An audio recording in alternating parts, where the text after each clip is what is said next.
शफीक मेरी बात सुनो, आई लव यू कहने का तुम्हारा कोई मकसद नहीं। तुम थैंक्स भी बोल सकते थे अगर मैंने ड्यूट तुम्हारे साथ किया, ठीक है ना। इसका मतलब ये नहीं है कि तुम मुझे आई लव यू बोल दो। अच्छा चले रोना बंद करें। मैं मैडम के लिए पानी लेकर आओ यार। स्टिंग मंगवा लो, स्टिंग ले आओ यार। लाल रंग की लेके आना और गर्म ना लेके आना, ठंडी लेके आना। अगर गर्म स्टिंग पियो ना ऐसा लगता है खंग वाला सिरप पी रही। दोस्तों पाकिस्तानी कौम इंडिया से बहुत नाराज है कि भारत फिल्मों में पायलट के तौर पर खूबसूरत और चोटी के पीस दिखाता है, लेकिन पाकिस्तान में पायलट भेजी भी तो गुलाब जामुन। इंडिया हमें ताने देता रहता था कि हमने पूरी दुनिया से कर्ज ले रखा है। पाकिस्तान भले ही दुनिया का उधार ना अदा करता हो, लेकिन इंडिया का उधार सूद समेत वापस करता है। इंडिया पाकिस्तान को ताने देता था कि एक चुटकी सिंदूर की कीमत तुम क्या जानो पाकिस्तानियों, लेकिन यही सिंदूर इंडिया को महंगा पड़ गया। पाकिस्तान ने बताया कि सिंदूर की कीमत 6 हथियारे, 80 ड्रोन, 250 फौजी की ब्रिगेड हेडक्वार्टर और सरहद पर इंडिया की कई चौकियों का बलात्कार, ये होती है एक चुटकी सिंदूर की कीमत।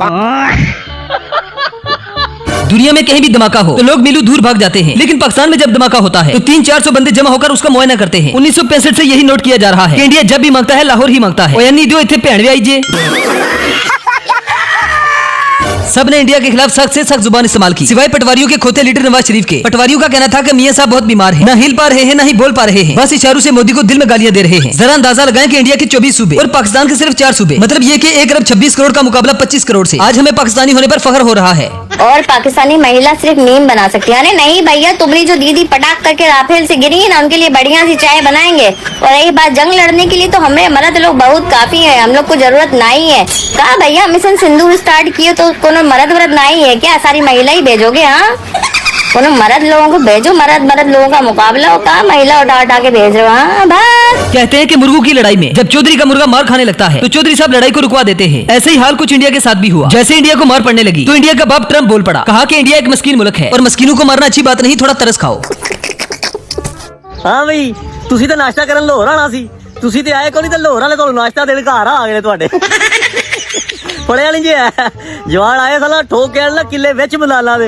ਹੁਣ ਆਈ ਜੇ ਸਮਝ, ਤੁਹਾਨੂੰ ਆਖਿਆ ਸੀ ਬੰਦੇ ਦੇ ਪੁੱਤਰ ਬਣ ਜਾਓ। ਬਾਕੀ ਸਾਨੂੰ ਹੁਣ ਸਮਝ ਆ ਗਈ ਹੈ ਤੁਸੀਂ ਉਹ ਲਾਤੂ के भूत हो, ਤੁਸੀਂ ਗੱਲਾਂ ਨਾਲ नहीं समझना। फ्रांस अपने जहाज गिन रहा है, इसराइल अपने ड्रोन, मोदी अपने फौजी गिन रहा है और पाकिस्तान मानने को तैयार नहीं। पहले मोदी पाकिस्तान में चाय पीने आया था, अब पाकिस्तान की सैर करने के लिए नंदरी को भेज दिया गया है। मसला यह है कि नंदरी चाय नहीं पी रही बल्कि पाक आर्मी से स्टिंग की डिमांड कर रही है। अच्छा चले रोना बंद करें। मैं मैडम के लिए पानी लेकर आओ यार। स्टिंग मंगवा लो, स्टिंग ले आओ यार। लाल रंग की लेके आना और गर्म ना लेके आना, ठंडी लेके आना। पाकिस्तानियों को अफसोस तो इस बात का है कि हमारे पड़ोसी नहायत ही भड़वे हैं। फिल्मों में हमें दीपिका, करीना कतरीना और तमन्ना भाटिया को दिखाया गया, लेकिन हकीकत में बवासीर को हमारे पास भेज दिया। मुझे अपने घर जाना है, मुझे घर जाना है, मुझे अपने घर। इससे पहले हमने पाक भारत जंग के बारे में सिर्फ सुना था, लेकिन 2025 की जंग को हमने अपनी आंखों से देखा। अब कम से कम हम अपने बच्चों को बताया करेंगे कि 2025 की पाक भारत जंग हमने लाइव देखी है। यकीनन इंडिया वालों को अब समझ आ गया होगा कि पाकिस्तान में ट्रकों के पीछे ना छेड़ मलंगा नू क्यों लिखा होता है। जी पड़ोसियों ना सॉफ्टवेयर अपडेट होने तो बाद जंग बंद हो गई है।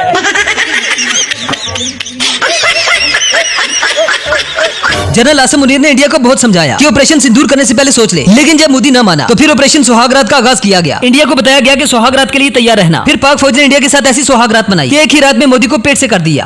कब हो गया ये?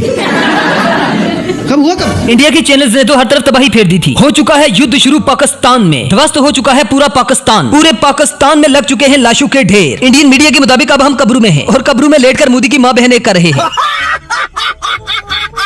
दोस्तों फ्रांस ने मोदी को खबरदार किया था कि हमारा राफेल जंग में ना उड़ाना, अगर पाकिस्तान ने गिरा दिया तो मार्केट में हमारे जहाज की कीमत गिर जाएगी। अब पाकिस्तान दावा कर रहा है कि हमने 3 राफेल गिरा दिए हैं और जब से राफेल तैयारे गिरे हैं तैयारे की कीमत में हजारों डॉलर की कमी आ चुकी है। पाकिस्तान एयरफोर्स ने इंडिया के राफेल तैयारों का ऐसा कबाड़ बनाया है कि अब कबाड़िए भी इस 3 डब्बे को लेने को तैयार नहीं। कबाड़ियों का कहना है कि 70 रुपए फी किलो अगर देना है तो दे दो। राफेल से अच्छा तो हमारे मुल्क में हुंडा 125 है, जो कम से कम वारदात के बाद पकड़ा तो नहीं जाता। 1500 करोड़ का जो राफेल मंगाया गया था, इन्हीं लोग के लिए मंगाया गया था। हम मोदी से अपील करेंगे कि आप राफेल को भेजिए पाकिस्तान।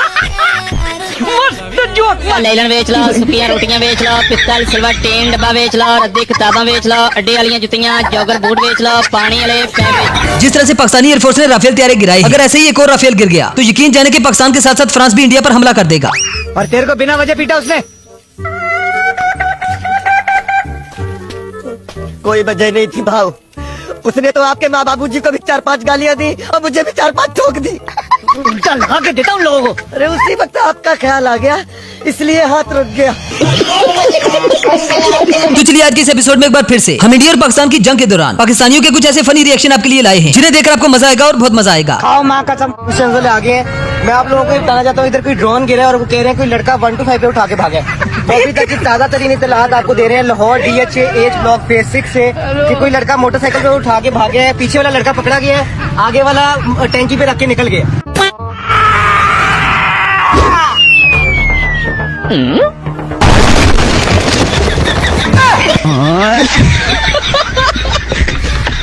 इंडिया के कर्नल हत्ती ने ट्वीट करके मोदी को सवाल किया, अगर पाकिस्तान के जहाज रोक नहीं सकते थे तो उनको छेड़ा क्यों? भाई जेड़े तेल ला के उन्ना वो नहीं रुकदे। वजी जे ना जिस कौम ਦਾ ਕੋਈ ਮੁਕਾਬਲਾ ਨਹੀਂ ਕਰ ਸਕਦਾ। ਕਿਸੇ ਬੰਦੇ ਨੇ ਲਿਖਿਆ ਹੋਇਆ ਸੀ ਕਿ ਇੰਡੀਆ ਦੇ ਜਹਾਜ਼ ਇੰਜ ਡਿੱਗੇ ਜਿੱਦਾਂ ਪਾਕਿਸਤਾਨੀ ਕ੍ਰਿਕਟ ਟੀਮ ਦੀਆਂ ਵਿਕਟਾਂ ਡਿੱਗਦੀ।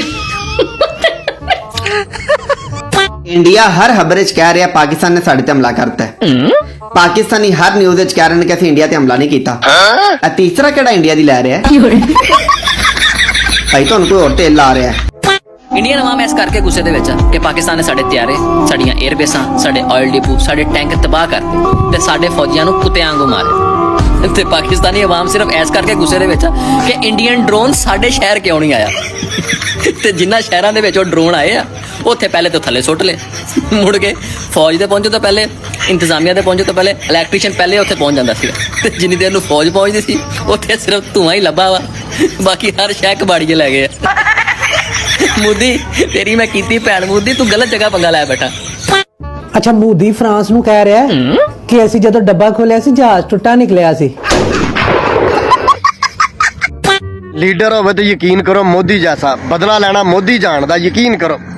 ਉਹਨੇ ਆਪਣੇ 26 ਬੰਦਿਆਂ ਦਾ ਬਦਲਾ ਇੰਡੀਆ ਦੇ 2600 ਫੌਜੀ ਮਰਵਾ ਕੇ, ਇੰਡੀਆ ਦੀਆਂ ਛਾਉਣੀਆਂ ਤਬਾਹ ਕਰਵਾ ਕੇ, ਇੰਡੀਆ ਦੇ ਹੈੱਡਕੁਆਟਰ ਤਬਾਹ ਕਰਾ ਕੇ, ਇੰਡੀਆ ਦੇ 5 ਜਹਾਜ਼ ਤਬਾਹ ਕਰਕੇ ਉਹਨੇ ਬਦਲਾ ਲਿਆ। ਯਕੀਨ ਕਰੋ ਸਲੂਟ ਆ ਮੋਦੀ ਤੈਨੂੰ। ਇਹਨੂੰ ਕਹਿੰਦੇ ਨੇ ਲੀਡਰ, ਇਹਨੂੰ ਕਹਿੰਦੇ ਨੇ ਬਦਲਾ ਲੈਣਾ। ਸਿੱਖੋ ਮੋਦੀ ਕੋ। पाकिस्तान हमेशा जिंदाबाद। I'm not sure the nation will forgive him ever. Well तो दोस्तों ये थी हमारी आज की वीडियो। आई होप आपको पसंद आई होगी। अगर वीडियो पसंद आए तो वीडियो को लाइक कीजिए, शेयर कीजिए और चैनल को सब्सक्राइब करना ना भूलें। तो मिलते हैं नेक्स्ट वीडियो में। Good bye. ਤੁਹਾਡੇ ਡੁੱਬ ਮਰਨ ਵਾਸਤੇ ਇੰਨਾ ਹੀ ਕਾਫੀ ਏ। ਇਮਰਾਨ ਖਾਨ ਨੇ ਫੈਸਲਾ ਸੁਣਨ ਤੋਂ ਬਾਅਦ ਮੁਸਕਰਾ ਕੇ ਕਿਹਾ, ਤੇਲ ਦਿੱਤਾ ਚੈਨ ਨੂੰ, ਨਿਕਲੋ ਇੱਥੋਂ ਤੁਹਾਡੀ ਭੈਣ ਨੂੰ।